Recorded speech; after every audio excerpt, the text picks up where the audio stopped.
This is Robert Stearns. Hey, I want to thank you for tuning in. I really believe that learning is one of the greatest joys in life. And one of the greatest ways to learn is simply to have meaningful conversations, both with those who come from a similar background as yours, as well as those whose background might be very different. So my hope is that as we connect and converse with leaders from all around the world, that we will learn and grow together. If you're new with us, hit the subscribe button and we'll deliver the new episodes to you right away. So wherever you are, on a run, in the car, at the kitchen table with some coffee, welcome to the conversation.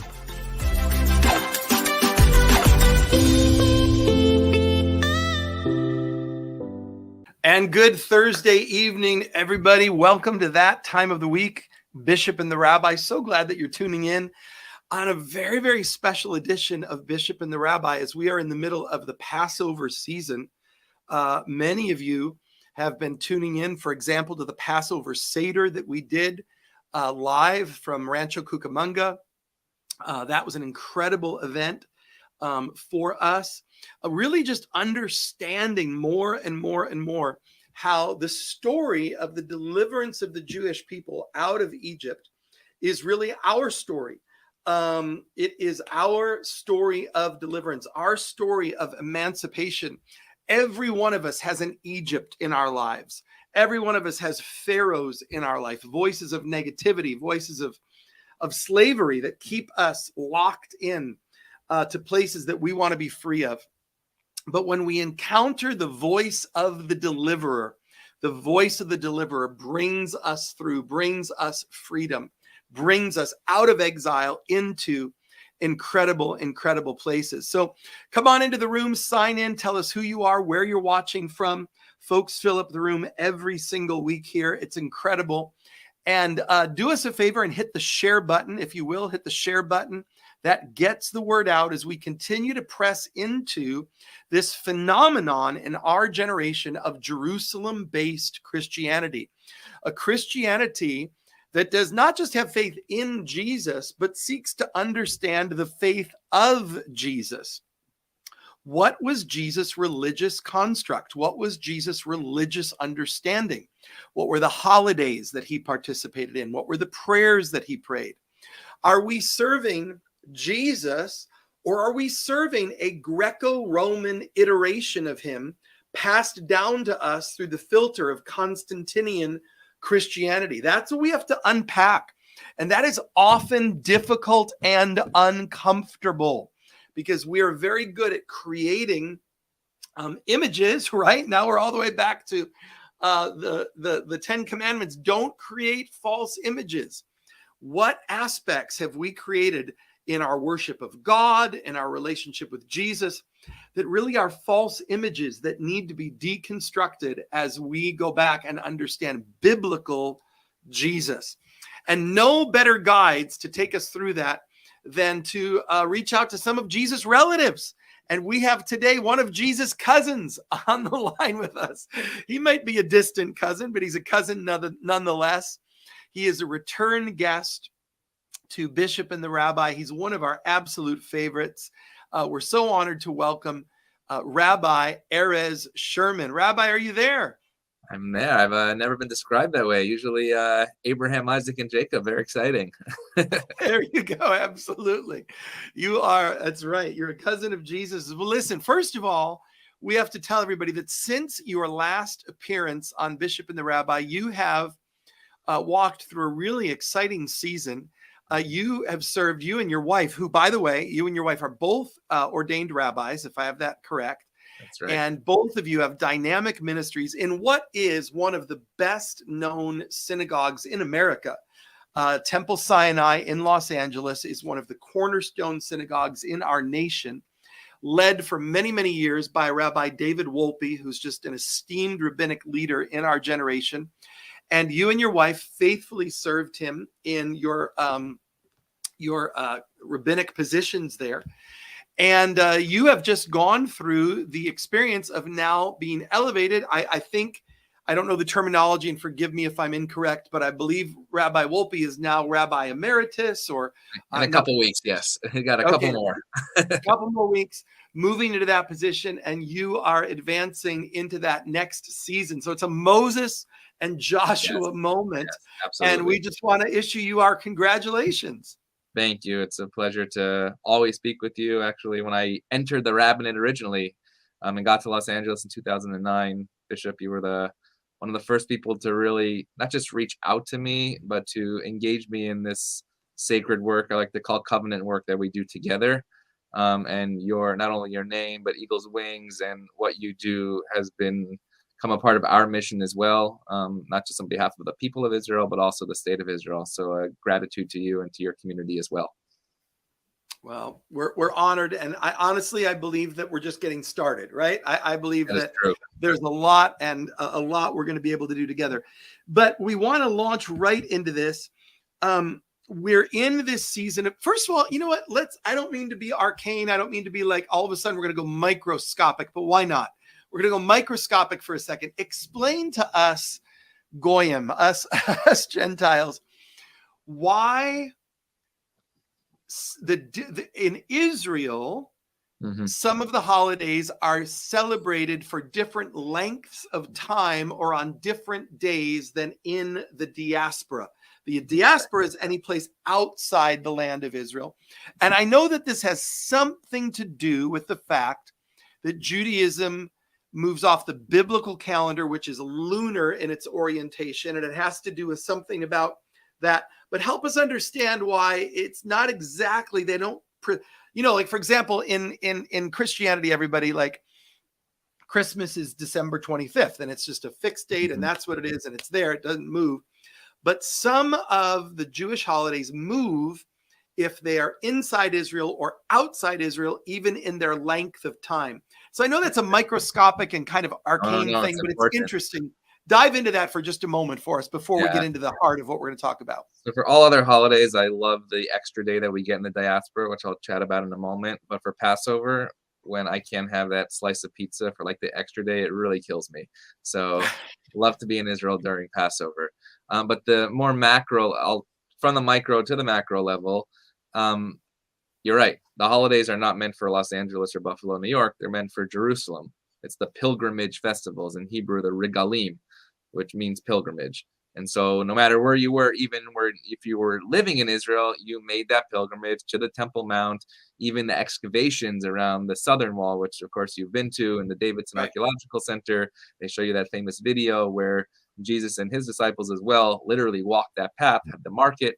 And if you couldn't bring your animals, then you were able to basically exchange them for money, etc. And therefore, when the temple was destroyed and we were dispersed, first up in north in the Galilee region of Yavne, and then literally all around the world, because it was a lunar calendar, right?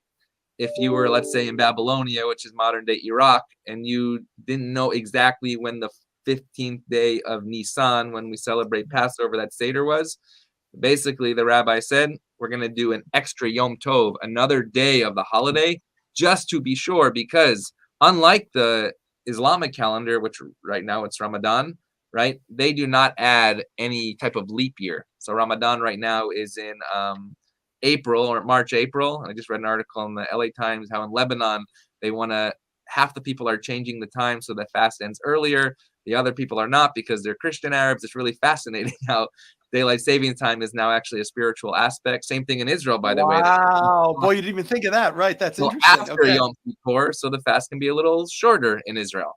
And so just to be sure, because by the way, if we miss the time that the Seder is calculated, that means we're going to miss the time that we celebrate Sukkot in the fall. We're going to miss the time that we celebrate Yom Kippur.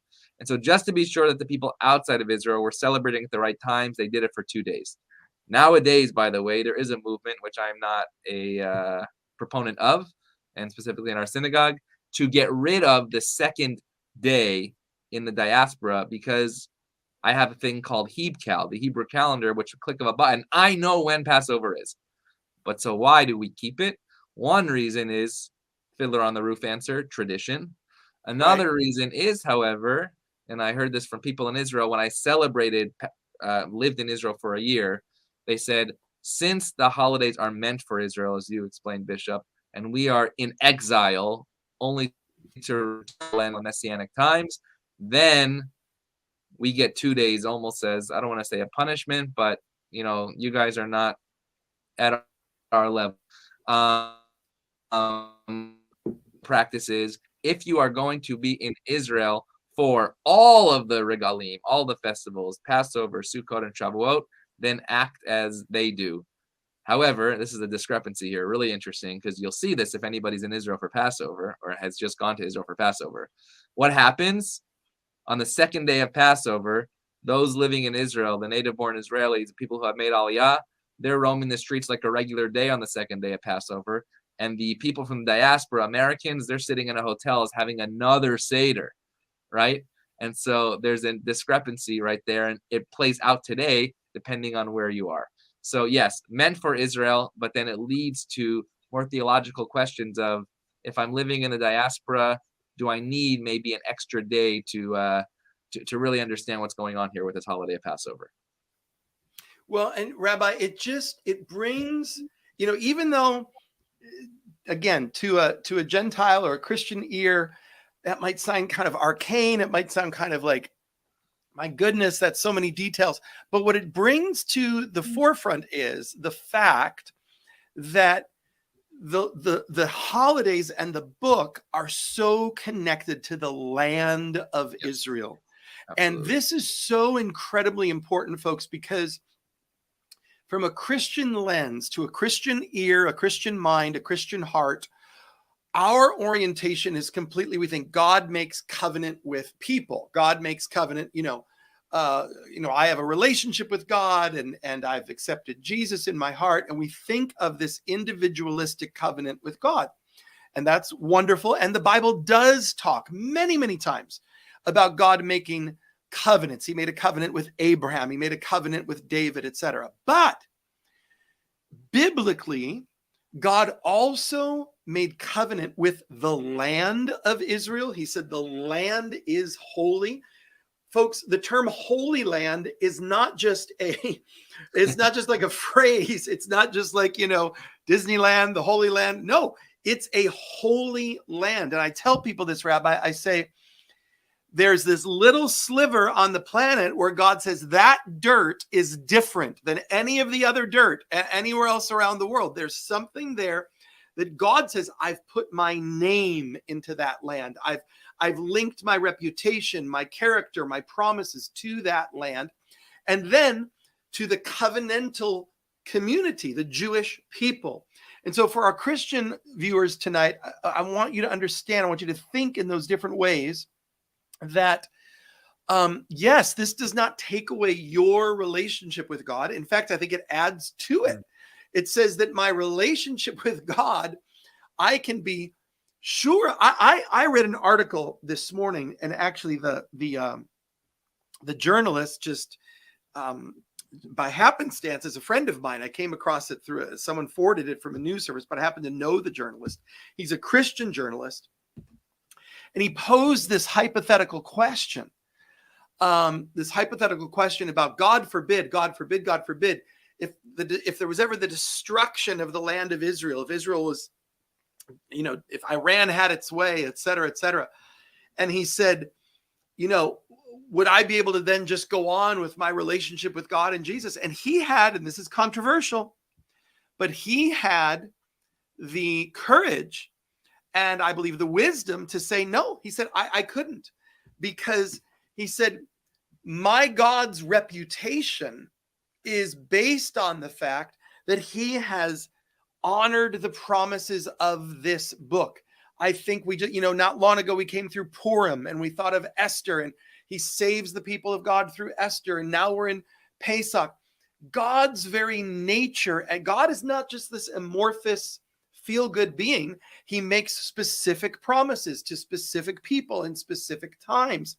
So our faith is strengthened, not minimized, because God made promises to a land, the land of Israel, and he made promises to a people who are to steward that land. That people are the Jewish people. And now I come along as a Gentile, and Paul says, okay, you're a part. You're an wild olive branch. You weren't part of the original covenantal tree, but you get to be grafted in, and you get to enjoy the blessings of this covenant. But you've been grafted in and drawn near. And so, Rabbi, that brings us today to Passover, and I want us to turn to this verse that you forwarded to me offline just before we started. It's a beautiful verse, folks. Turn in Exodus chapter 13. Exodus chapter 13. And it's this beautiful, beautiful verse that we're going to launch with today. And it says this: on that day, and we're talking about the day of Passover now. Again, whether it's 1 day, 2 days, whether you're in Israel, out of Israel, whenever you're celebrating the Seder, it says, on that day, tell your children, I do this because of what the Lord did for me. Rabbi, for me. It doesn't say for my grandfather or my great-grandfather or 10 generations. It says, no, each of us mystically have come out of Egypt. Each of us have had that deliverance experience. I do this because of what the Lord did for me when I came out of Egypt. This observance will be for you a sign on your hand and a reminder on your forehead that the law of the Lord is to be on your lips. Rabbi, take us into the miracle of Passover. So I want to do a personal level, a national level, and then an international level. All right. When we read this parsha in its sequence, it's usually in January or so, Parshat Bo. And this was, in fact, the parsha that my grandfather passed away during that week. And so this sentence was also used during his eulogy. He lived a very long life in his 90s. Was, in fact, when you talk about each of us having our own Egypt, he came from Poland before the Holocaust to Philadelphia, made a life for himself with really no primary education, and had one son who was a rabbi, that's my dad, 2 grandchildren who are rabbis, that's my sister and myself, a daughter-in-law who's a rabbi, that's my wife. And so when you think of from Egypt to redemption, it's not just a land, even though the land is very tied to us, but it's all of our Egypts to the promised land stories. And so v'higarat halavincha bayom ahu, that you should tell this story on that day. So what is that day? And you mentioned, it says in the verse, in the Hebrew, Ze asa Adonai li, that you did this for me. I'm going to go the rabbinic route in a moment. There's a beautiful commentary called Chizkuni. And Chizkuni says, come on, God. Like, you couldn't let Pharaoh tell the people to get out of Egypt, like after their bread baked, when they had loaves of bread instead of matzah. God, you're really that weak, God, that you couldn't do that? You couldn't wait literally 5 minutes. It would be bread, and then it would be good to go. And Chizkuni looks at the 4 children that we talk about in the Passover Seder that we just did. That there's the wise child, the wicked child, the simple child, and the child who doesn't know how to ask. And Chizkuni says the child that doesn't know how to ask, that's the child that is going to ask that question. Like, come on, God, you couldn't just wait these 5 minutes? And so why did God not wait those 5 minutes? Why did God allow the Jews to go at that point before the matzah baked? And the answer is because thousands of years later, there's going to be a rabbi from Los Angeles sitting on a podcast with a bishop in Buffalo who strengthens the connection between Christians and this land. And we, during those days, will observe what happened then. Because if the matzah was bread, then honestly, there'd be nothing to celebrate, right? Well, what were all of these miracles? And my senior rabbi, Rabbi David Wolpe, always says this when he speaks to our congregation. Yes, the miracle is the Red Sea, and we do all types of things to teach that to our children. But the miracle is that we are sitting here today telling that story. Because who often makes it in the Bible? The people that are no longer here. But who are we? The people that tell that story, that continue to be here and to continue to create miracles with rabbis and bishops alike. So so beautiful. I've got chills. When we're telling that story, it's telling that story. But by the way, Egypt in Hebrew is Mitzrayim.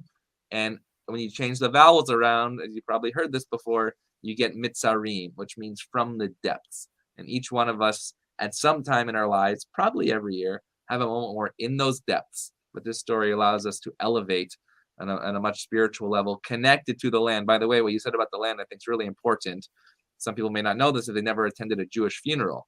But when we place the casket back into the earth, wherever we are in the world, we sprinkle the dust of Israel onto the casket so that we are connected back to that land in life, but also in Rabbi, death. I did not know that. Exactly.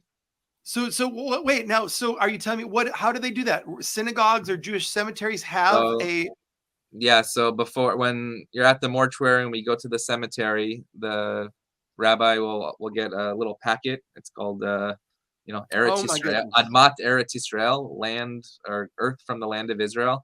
And the immediate family, before we place earth from the cemetery onto the casket, will sprinkle earth from the land of Israel onto that casket, connecting our loved ones in death still to that land. Wow, amazing. Yeah, it's Absolutely incredible. Absolutely incredible.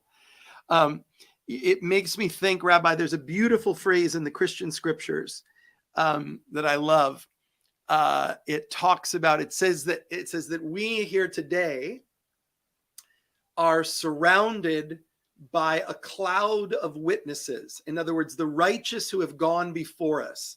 You speak of your grandfather, and of course, your wonderful brother. We know the story of your brother's powerful and beautiful life. And the Bible, the Christian Bible says these people of faith, they're the righteous who've passed on. They're part of this cloud of witnesses. Yep. Is they're cheering us on in the journey of faith, and it's that kind of, to have faith is to step. It's to step into this moment of timelessness and say, listen, what I'm going through right now, as good as it is or as bad as it is, it's not the final word. There's this eternity that we all really live in that goes beyond our understanding. And it's just incredible. And Passover speaks to those issues. Absolutely. And, at the end of Passover, which is basically today, we read Shirat Hayam, which is the crossing of the sea. And the Midrash, the rabbis tell us of the person. It wasn't Moses who put himself in that sea. But right. in fact, you're probably aware, Nachshon ben Aminadav, the hero, I would say, of the Jewish people, the person that said, I will take that first step into the sea. And when he did, it still didn't split. It's not until the rabbis say that he was basically gargling with water, like when then it split. And so how far do we have to go into that sea? Pretty deep, until we have the faith, as you just explained, that sea might part. Because otherwise, the Egyptians were at our back, the sea was in front, but we must go forward. Now, I want to circle back for a moment, because this is actually this is a little special interest of mine.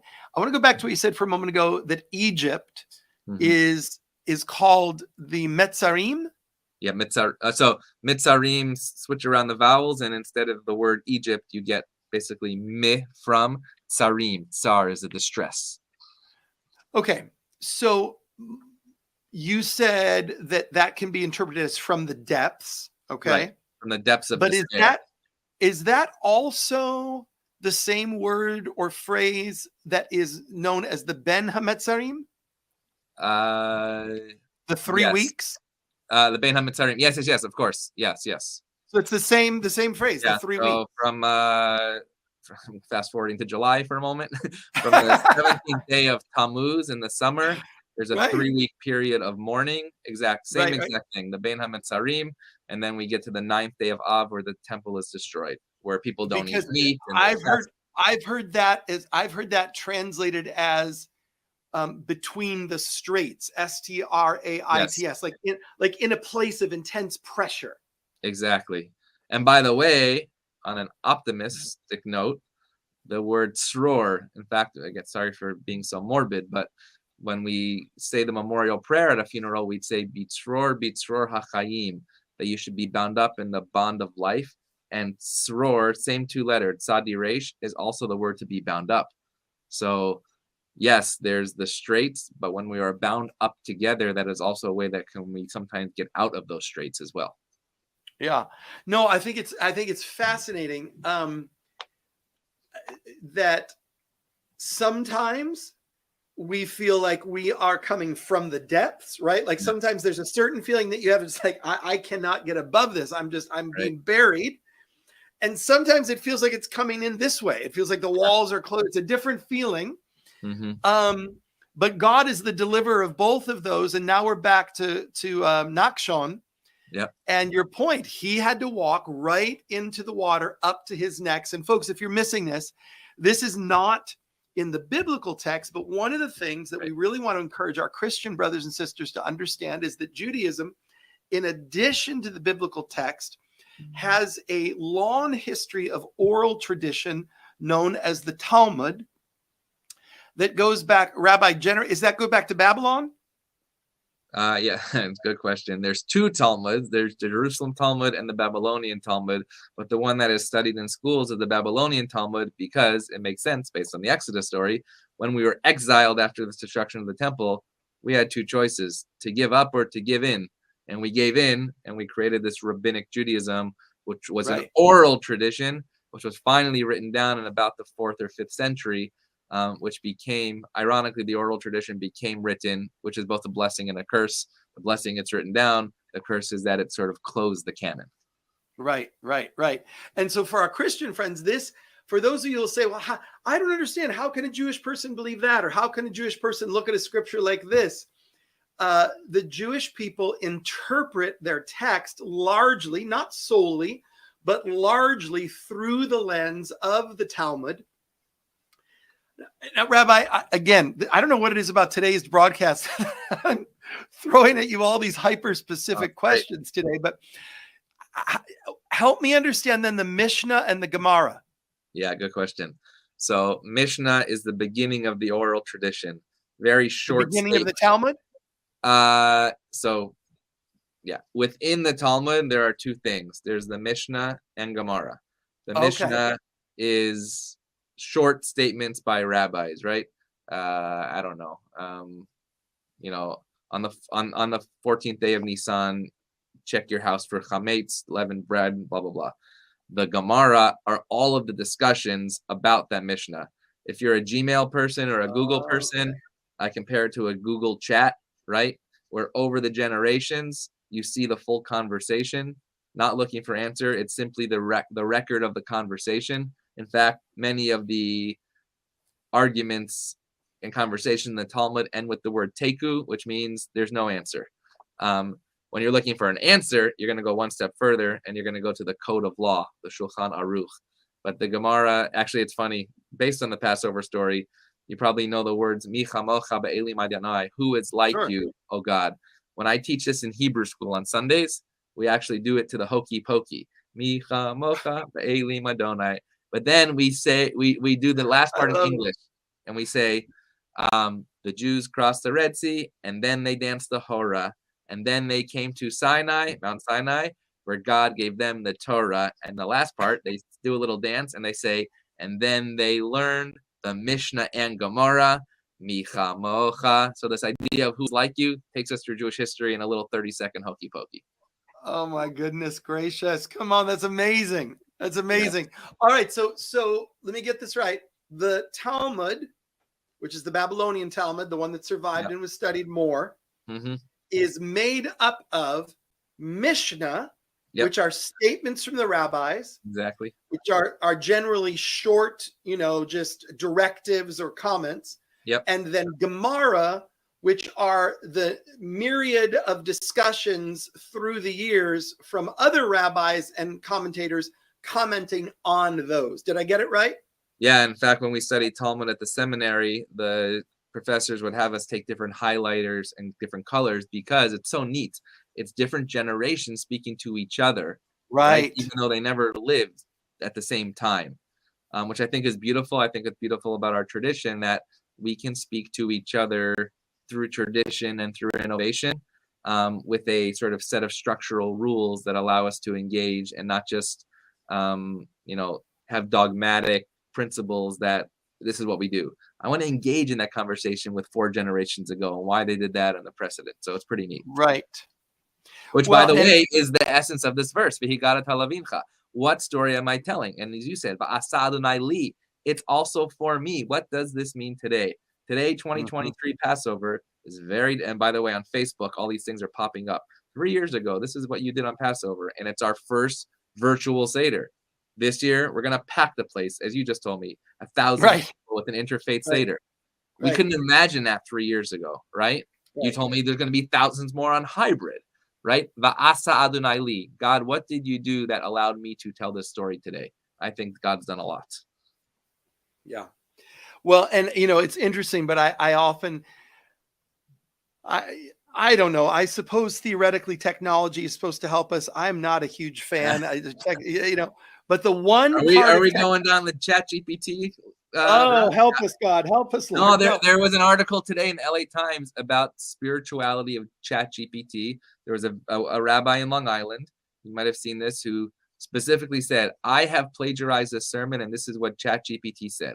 And all these beautiful articles are saying, let's look into our tradition, because as we know, the one thing that ChatGPT cannot do is morality and human relationships. And when you have those two things, those are the keys to finding God. So I think ChatGPT can actually propel religion to the right place.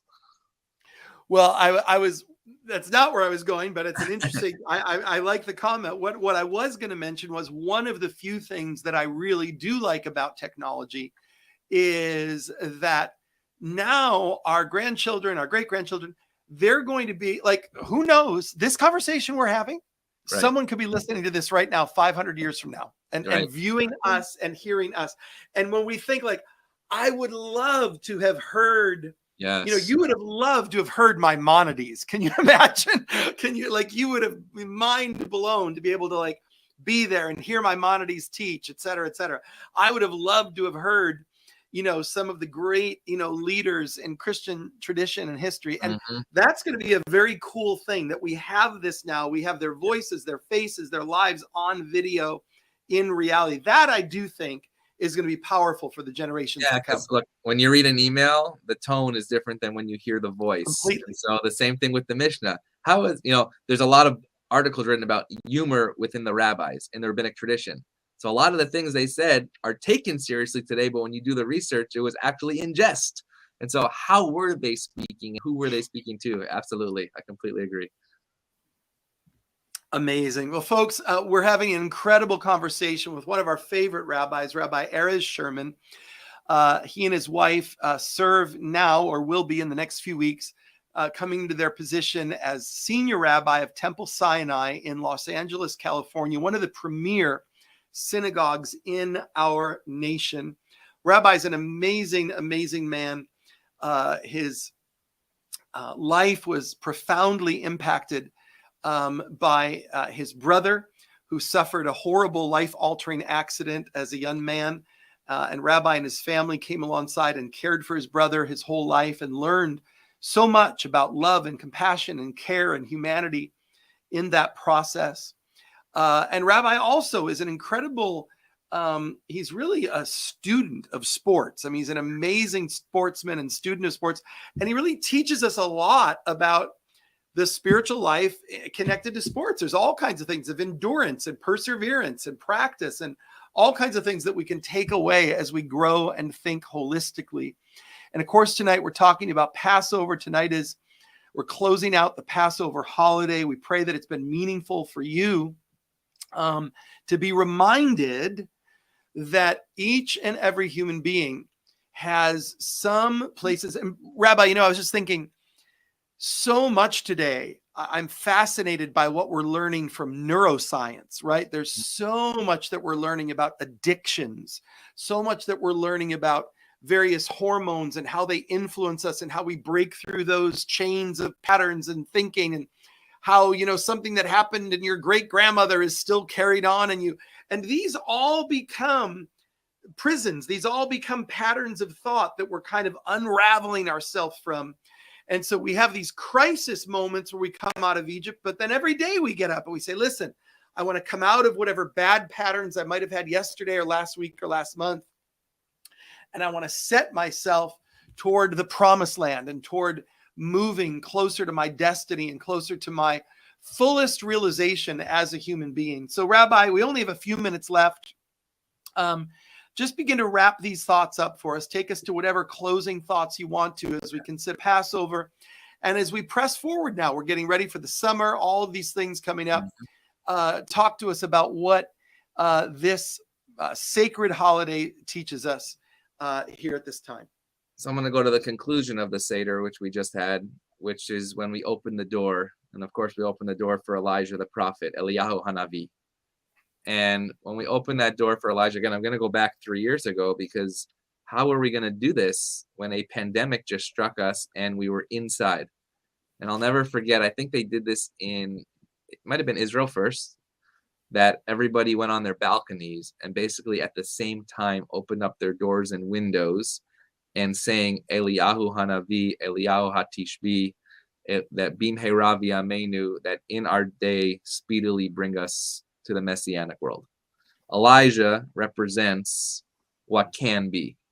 And so during the Passover Seder and during these 8 days, 7 days, if you're listening in Israel, that we go from Bein HaMitzarim, right? From these either, I love that distinction between the narrow straits as opposed to the up from distress, to what is the promised land. But we know that number one, it doesn't always happen.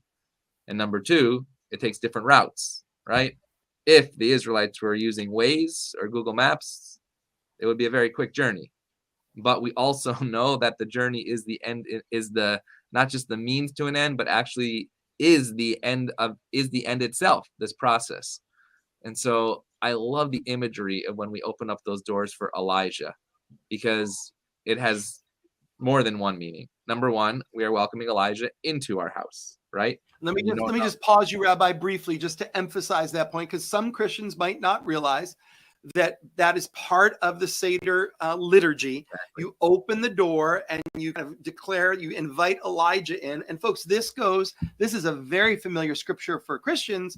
Yes. It says that the Lord will send the spirit of Elijah before the great and terrible day of the Lord, that he'll turn the hearts of the fathers to the children and the children to the fathers. And we just read that in the synagogue last week, right? Well, so that verse has really become a big verse within our movement. And then also, Rabbi, am I correct? Is there a chair left for Elijah at the Seder table? Well, not a chair, but a cup. So a cup. Actually, let's connect it to the land for a moment, because I love taking that hike near Haifa in the Carmel Mountains, where Elijah walked, right? When I open the door for Elijah, I imagine Elijah taking that journey from where he was and coming into my home. Actually, we have a little fun custom, because actually the Seder is all about teaching our children, right? About the next generation. I always pick somebody at my Seder and we secretly tell them that they're going to dress up as Elijah. And then they say they have to, use the restroom or whatever. And when we open the door, the person walks in. So sort of a physical manifestation of Elijah. But we have a cup filled with wine that's not for anybody there besides Elijah. And when Elijah walks in, Elijah takes a cup of the wine and goes to the next home. But also, where's Elijah's chair found? As you are correct, it's found at the Brit Milah, a baby naming for a boy, and now often they do it at a Simchat Bat for a girl as well. When a child is brought into the Jewish covenant, we have Elijah's chair, and the parent places this 8-day-old baby onto the chair, saying, maybe one day this person will bring the Messiah. Every single one of us has this potential. That is the message of Passover. And so that's why I love when we start with, and actually all week long at our school, we have model Passover Seders. And the kids dress up first as Egyptian slaves. But what happens an hour later? They're free people. They're lying like this. Kulanu misubin. It's a day to relax. We never relax at our dinner table. Parents, if a kid's like this, no, sit up straight, please. Be appropriate, have manners, but not on Passover. We have the ability to not relax, but to find the sense of freedom for ourselves, to be the Elijahs for our own lives and for others as well. So the conclusion piece is keep your door a little open and hope that that presence of Elijah can enter into your life, and that person and that group will then lead us to that promised land. Yeah, amazing. Folks, thank you so much for dropping by tonight. We've had an incredible time with Rabbi Erez Sherman. By the way, he puts out a weekly article every Shabbat that I read religiously every single week. It's so inspirational. It's so fantastic. Rabbi, how do they sign up for your weekly article? You can go to sinaitemple.org, and on the bottom of the page, it's the rabbinic blogs, and mine is actually called Honorable Mention. And by mention, it means like a mensch, a good person. And so it's a 200 word, just musing on either the holiday or the parsha of the week, and happy to share with all. So it's a fantastic resource for you. It encourages and brightens my day every single week. I love reading it. And Rabbi, you have, as always, joyfully, meaningfully, skillfully walked us through this interaction with God's word. And how incredible that millennia ago, these people went through this experience, and here we are, a world apart, and we're still talking about it. We're still celebrating it, and we're still believing for that best days to increase and grow upon us. So, Rabbi, thank you so much. Everybody, thank you for tuning in. You've got one final job, and that is to hit the share button. That will increase and get the word out about Jerusalem-centered Christianity and understanding this book and understanding Jesus in its context, understanding the historical, cultural, religious context of Jesus so that we can know him better and follow him more fully. So thank you so much for tuning in, folks. Hit the share button. If you haven't done so lately, please go over to eagleswings.org/donate.